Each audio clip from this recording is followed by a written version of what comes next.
성령 강림함이라. 정결한 마음 영원하도록 주의 거처 되겠네. 주님 주시는 참된 평화가 내 맘속에 넘치네. 주의 말씀에 거센 풍랑도 잠잠하게 되도다. 나의 생명 솟게 되면 성령이 마심이라. 모든 의심 슬픔 사라져 주의 평강 넘치네. 주님 주시는 참된 평화가 내 맘속에 넘치네. 주의 말씀에 거센 풍랑도 잠잠하게 되도다.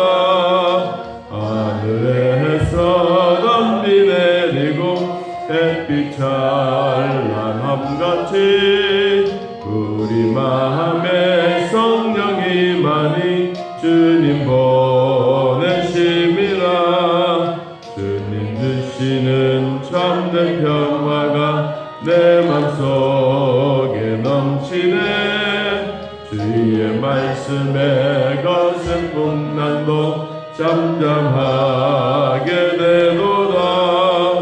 생명신에 넘쳐 흘러서 마른 광야 적시니 의의 열매 모두 익어서 추수를 기다리네. 주님 주시는 참된 평화가 내 맘속에 넘치네. 주의 말씀에 거센 풍랑도 잠잠하게 되도다. 놀라우신 주의 은혜로 그의 얼굴 뵙겠네. 영화로운 안식처에서 영원토록 쉬겠네. 주님 주시는 참된 평화가 내 맘속에 넘치네. 주의 말씀에 거센 풍랑도 잠잠하게 되도다. 아멘. 에스겔서 47장.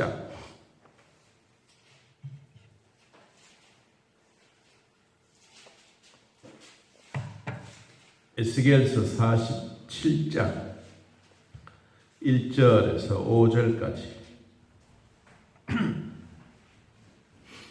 자, 찾으신 줄 알고 하나님 말씀 함께 읽습니다. 그가 나를 데리고 성전 문에 이르시니 성전의 앞면이 동쪽으로 향하였는데 그 문지방 밑에서 물이 나와 동쪽으로 흐르다가 성전 오른쪽 제단 남쪽으로 흘러내리더라. 그가 또 나를 데리고 북문으로 나가서 바깥길로 꺾어 동쪽을 향한 바깥문에 이르시기로 본즉 물이 그 오른쪽에서 스며 나오더라. 그 사람이 손에 줄을 잡고 동쪽으로 나아가며 천척을 측량한 주에 내게 그 물을 건너게 하시니 물이 발목에 오르더니 다시 천척을 측량하고 내게 물을 건너게 하시니 물이 무릎에 오르고 다시 천척을 측량하고 내게 물을 건너게 하시니 물이 허리에 오르고 다시 천척을 측량하시니 물이 내가 건너지 못할 강이 된지라. 그 물이 가득하여 헤엄칠 만한 물이요 사람이 능히 건너지 못할 강이더라. 아멘. 이제 에스겔서 47장까지 오면서 유다 나라 멸망과 위기 속에 있다가 이제 새로운 마지막 회복이 되겠다라고 하는 내용입니다. 이 강물이 흘러서 또랑또랑의 물들이 흘러서 조금 더 큰 강이 되고 강에서 이제 바다로 흘러가는, 바다에서는 완전히 물이 하나가 되는, 그래서 이제 하나님의 나라가 완전히 이루어져 가는 회복에 대한 내용이 오늘 본문에 기록되어져 있습니다. 온 성경에 기록되어져 있는 이 수정같이 맑은 생명수의 강이 요한계시록 22장 1절에 기록되어져 있는데 그 생명수의 강물처럼 오늘도 성전 문에서 흘러나왔다 그렇습니다. 이 물이 콸콸 쏟아진 게 아니고 2절 말씀해 보니까 본즉 물이 그 오른쪽에서 스며 나오더라. 쫄쫄쫄쫄 흐르는 것도 아니고 그냥 소리도 없이 그냥 스며 이게 물인지 아닌지 그런데 이게 모아놓으니까 아주 큰 강이 되는 그 이야기입니다. 물이야 모이면 되지 않습니까? 물은 모이면 한꺼번에 확 모이면 물도 사람들에게 좋은 것도 있지만 물이 한꺼번에 확 모이면 이제 홍수가 나고 위험한 처지가 되겠지요. 그래서 성경은 스며 나온다. 그리고 우리 인간에게 가장 필요한 양의 물, 이 물이 뭐냐니까 여호와는 나의 목자시니 내게 부족함이 없으리로다. 그가 나를 푸른 풀밭에 누이시며 쉴만한 물가로 인도하시는 물가라고 하는 것은 그냥 막 확 홍수가 나는 그런 물이 아니고 짐승들이 제일 먹기에 좋은 물 이런 물이 되어지는데 그 물처럼 하나님의 성전에서 물이 스며 나왔다. 그래서 이 물은 곧 예수 그리스도의 복음입니다. 복음. 예수님의 복음이 하나님의 성전에서 흘러나와서 이게 이제 온 지역을 적시고 주변을 적시고 그리고 복음의 통일이 하나가 되는 그 이야기를 오늘 하고 있습니다. 자, 오늘 이런 물에 대한 내용을 하면서 그 사람이 천사가 손에 줄을 가지고 왔다. 이게 줄이라고 하는 것은 줄자를 가지고 동쪽에서 나아갔는데 이 동쪽 문에서 나아갔다라고 하는 이 말을 앞에 우리가 오늘 새벽에 43장에 하나님이 동쪽 문으로 들어가신다. 하나님이 동쪽 문으로 들어가서 하나님의 영광, 하나님의 이 많은 물이 소리를 내고 그 땅에 영광이 이루어졌는데 하나님의 영이 에스겔을 번쩍 들어서 하나님의 성전으로 데리고 들어가 그리고 거기에 하나님의 영광이 성전에 가득했더라. 그렇게 기록했습니다. 오늘 여기도 보니까 그랬어요. 2절 중간에 보니까 동쪽을 향한 바깥문에 이르시기로 이제 성전에 들어갔다가 성전에서 나오신다 이 말. 나오면서 이제 손에 줄을 가지고 동쪽에서 천척 한 척 이 척은 뭐냐니까 우리가 한 규빗이란 말 한 규빗은 우리 손끝에서 이 팔꿈치까지 이것을 한 규빗이라 그래요. 여기도 한 척은 이 한 40cm 정도 된 사람의 팔의 길이에 따라서 조금씩 차이 나지만 대부분은 40 내지 45cm 정도 봅니다. 팔의 길이가.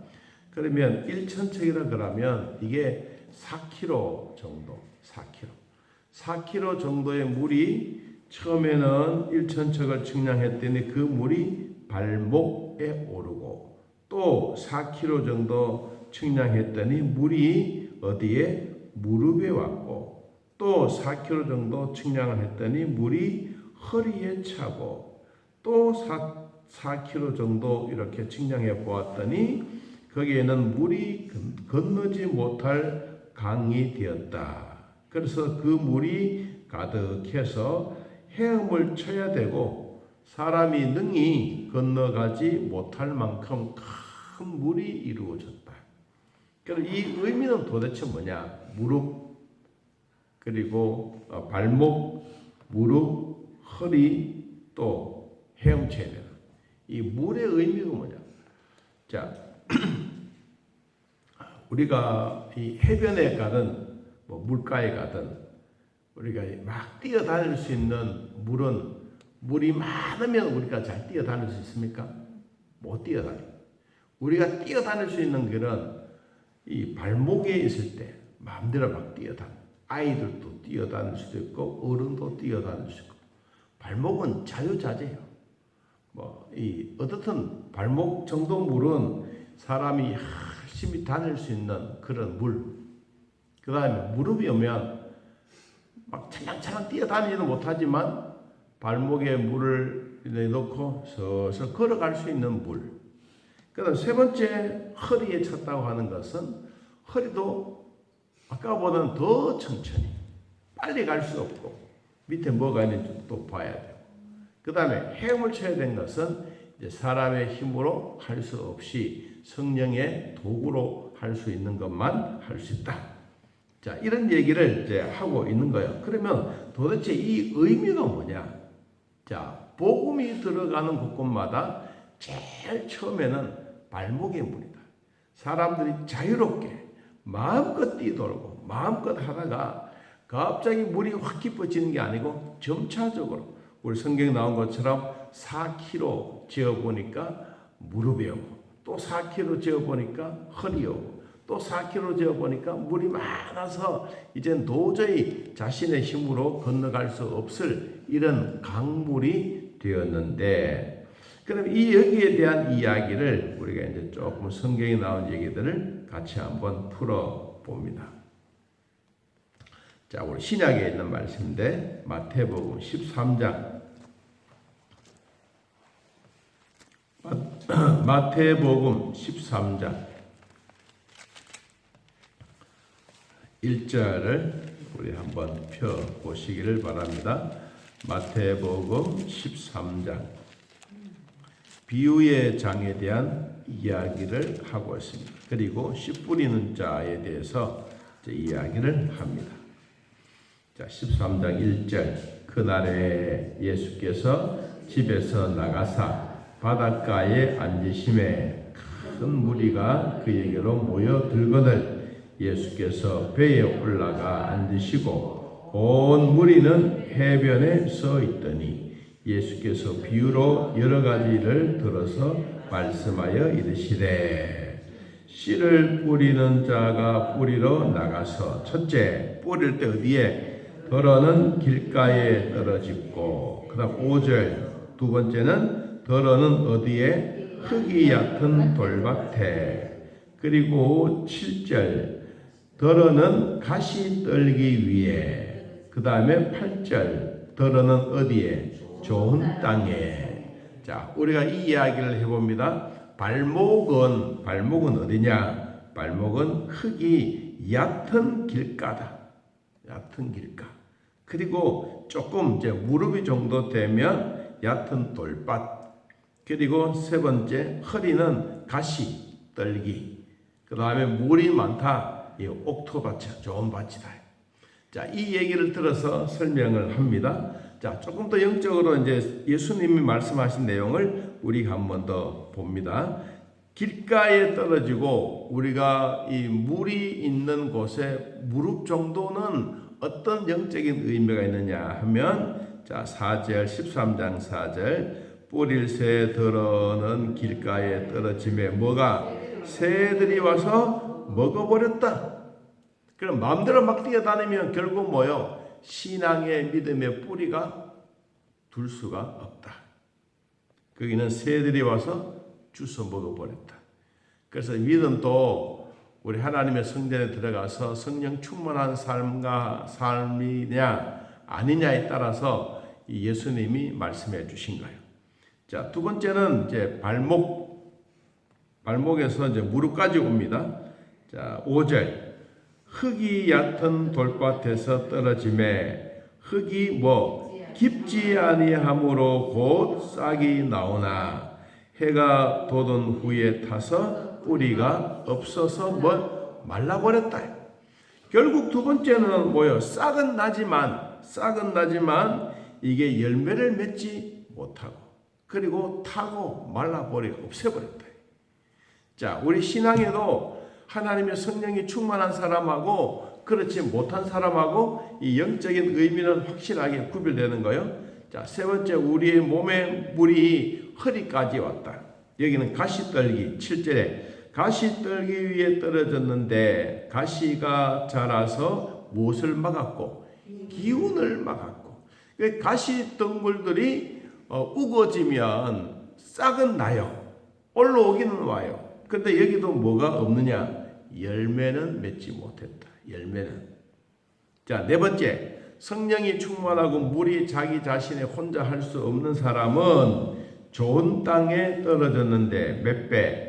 100배, 또 60배, 또 30배의 무엇을? 결실을 맺었다. 그러니까 성령이 충만한 사람에게는 어딜 가든지 하나님이 주시는 열매가 있다. 이 열매에 대한 아주 중요성을 말씀하고 있습니다. 자, 그러면 고린도전서 우리 2장을 한번 펴봅니다. 고린도전서 2장.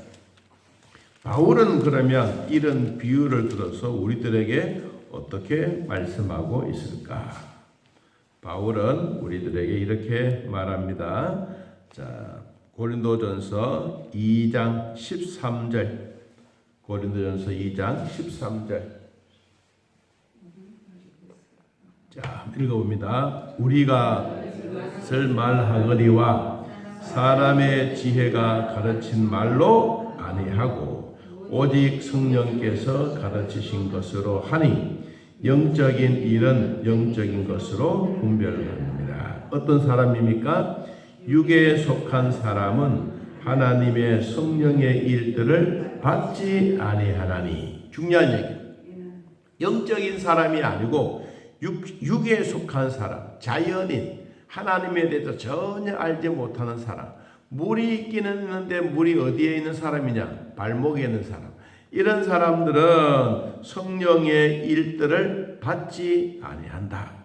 그것들이 그에게는 어리석게 보이며 또 그는 그것들을 알 수도 없나니 그러한 일은 영적으로 분별되기 때문이라. 이런 사람들은 교회 와도 신앙이 금방 확 뿌리가 내리지 못한다. 조그만 일이 있으면 막 가버리고 막 예배도 들인동만동이고 그리고 교회 와도 이 본심으로 오는 게 아니고 따라오는. 이런 분들은 항상 뭐냐? 교회 안에 오더라도 찰랑찰랑 거리는 게 아니고 그냥 물이 쬐끔 있어서 마음대로 뛰다니. 자유분방하게 막 뛰다니. 그러면 언제 교회 문턱에도 왔다가 저 세상에도 갔다가 자기 마음대로 뛰다니. 자, 이런 사람들이 있다. 이게 이제 바울이 어떤 사람이냐? 육에 속한 사람이다. 자, 두 번째, 또 어떤 사람이 있느냐? 3장 1절. 3장 1절 같이 봅니다. 형제들아, 내가 신령한 자들에 대함과 같이 너희에게 말할 수 없었어. 어디에? 육신에 속한 자 곧 그리스도 안에서 누구와? 어린 아이들을 대함과 같이 하느라. 여기 육신에 속한 사람은 아까 보니까 길가에 뿌려졌고 돌짝밭에 뿌려졌고 그 다음에 가시떨기에 뿌렸어요. 이제 이런 사람들은 어떤 사람들이 하니까 싹은 나요. 교회에서 중생의 체험은 하긴 했는데 확실한 게 아니에요. 천당에 대한 얘기하면 목사의 얘기를 듣고 성경의 얘기를 들으면 맞아 이야기하는데 집에 혼자 가면 아무것도 아니에요. 에이, 이건 걔네 교회 같네. 이러면서 이제 세상도 그렇고 교회 다녀오기는 왔는데 어느 날은 기쁜데 어느 날은 슬프고 이 구별이 되지 못하는 이런 분들이 뭐냐? 육신에 속한 사람들이다. 이런 사람들은 교회는 다니기는 다니는데 뭔가 확실한 게 그런 게 없어요. 그 다음에 또 이 가시덩굴처럼 일어나게 되면 씨앗이 싹은 나서 줄기는 올라오는데 이 열매를 맺지 못하고 햇볕이 가려져가지고 그리고 그 속에서 대국만 삐쭉 올라와서 바람 불면 희적이 하나 툭 쓰러지고 이런 사람들이 어디에 있냐? 육신에 속한 사람들이다. 자, 2절, 3장 2절.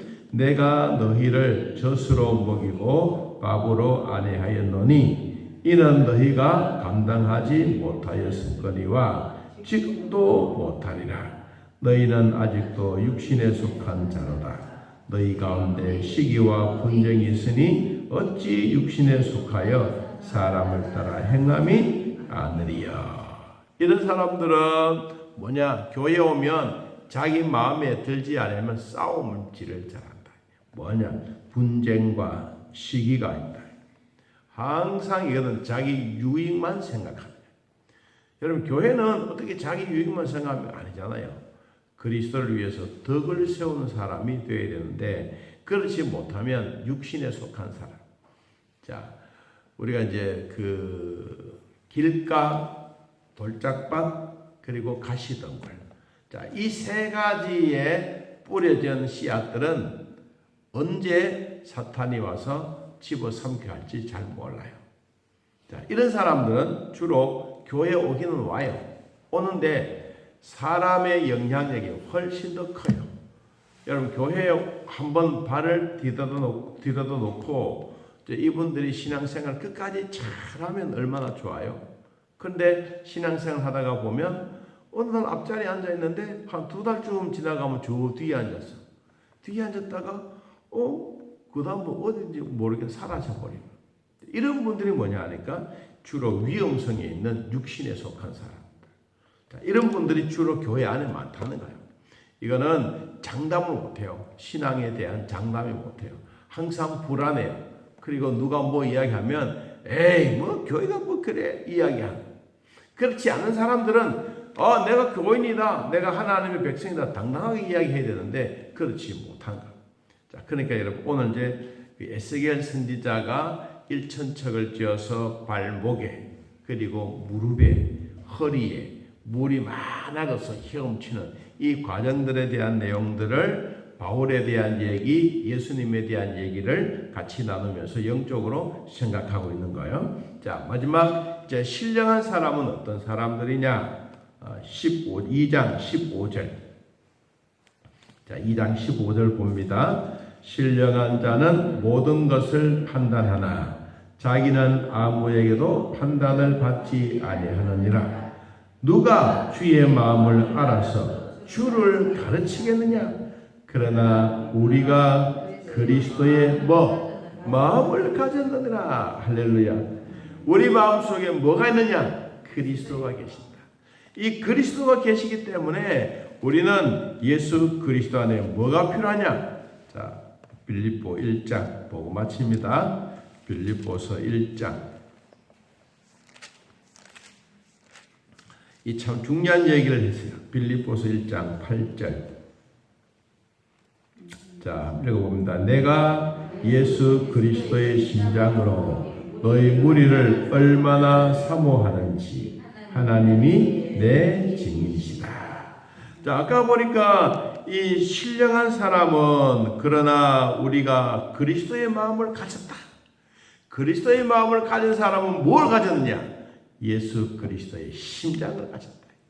내 안에 예수님의 심장이 펄떡펄떡 뛰는 것, 이게 중요한 거예요. 그래서 제가 이 이야기를 하면 꼭 빠지지 않고 이야기하는 게 있습니다. 양과 염소의 심장을 바꿔 놓으면 양이 염소가 되고 염소가 양이 되고, 이놈은 뿔이 없는데도 괜히 옆에 가서 막 들어봐라. 심장의 역할이 그만큼 중요한 거예요. 여러분, 내 안에 누가 있습니까? 예수 그리스도의 심장이 있어. 그래, 우리는 어떨 때 보면 세상 사람이었다가 그래도 내 안에 주님의 심장이 펄떡펄떡 뛰면 아이고 안 해야지, 내가 이렇게 안 해야지, 그러면서 교회에 와서 기도하는 거예요. 이게 이제 그리스도의 심장이 있는 거예요. 그러면 우리는 뭐냐? 우리는 지금 1,000척을 지었더니 물이 너무 많아서 헤엄을 쳐야 되는 예수 그리스도의 성령의 생수의 강물이 내 배에 차고 넘치고, 요한계시록의 생명수의 강물이 차고 넘쳐서 수많은 사람들이 거기 가서 생수의 물을 먹고 영생을 얻고, 길가의 나무들이 매달 열려지는 열매로 먹고 살아가는 이런 은혜가 천당에서 이루어지게 된다. 이게 뭐요? 모두가 회복되는 이야기다. 자, 오늘 저도 그렇고 여러분도 그렇고 이제 그리스도가 우리 안에 계시면서 신령한 사람이 된 것처럼 그 마음속에 그리스도가 계시고 내 마음속에 여러분의 마음속에 예수 그리스도의 심장이 벌떡벌떡 뛰는 것을 감사하면서 오늘도 주 안에서 승리하는 삶이 되시기를 축복합니다. 하나님 아버지, 오늘도 우리들을 돌봐주셔서 믿음으로 살게 하시니 고맙고 또 감사합니다. 때를 따라 돕는 은혜 매일매일 주시고 주님의 이름으로 나아가는 곳곳마다 여호와의 영광이 드러나게 하옵소서. 이제는 내 안에 그리스도가 계시고 그분이 내 안에 중심이 되고 또 이제 중심이 되었던 우리들이 그리스도의 심장을 가지고 세상의 어떤 것보다 더 좋은 주님을 사모하고 하나님이 내 증인이 되심으로 당당하게 세상을 정복하고 나아갈 수 있는 은혜를 날마다 베풀어 주옵소서. 하나님이여, 주님 앞에 나와서 경배하고 예배드리는 모든 성도들 마음속에 진리의 사랑으로 충만하게 하옵소서. 우리 주께서 돌보시고 아픈 자들 긍휼을 베풀어 주시며 병원에 있는 자들 치료해 주시고 완전히 회복되어지게 하옵소서. 주일학교 위에 복을 주시고 성가대와 찬양들 위에 복을 주시고 봉사부들 위에 복을 주시고 하나님 나라 위하여 열심히 살아 드릴 때 결코 부족하지 않도록 은혜 베풀어 주옵소서. 아버지, 농토의 황금 알인 참외도 빵실빵실하게 웃는 것처럼 우리들도 하나님 앞에 열심히 잘 웃으며 살아가도록 도와주시고 예수 그리스도의 심장으로 더 충만한 삶이 되게 하여 주옵소서. 주일날 예배 드릴 때 우리 아버지 찾아오사 우리 모두가 하나님의 교회 안에 하나님의 영으로 충만한 시간들이 되게 하여 주옵소서. 예수님의 이름으로 기도합나이다. 아멘. 하늘에 계신 우리 아버지여, 이름이 거룩히 여김을 받으시오며 나라의 마옵시며 뜻이 하늘에서 이루어진 것 같이 땅에서도 이루어지이다. 오늘날 우리에게 일용할 양식을 주옵시고 우리가 우리에게 죄진 자를 사하여 준 것 같이 우리 죄를 사하여 주옵시고 우리를 시험에 들게 하지 마옵시고 다음 악에서 구하옵소서. 내 나라와 권세와 영광이 아버지께 영원히 있사옵나이다. 아멘. 감사합니다.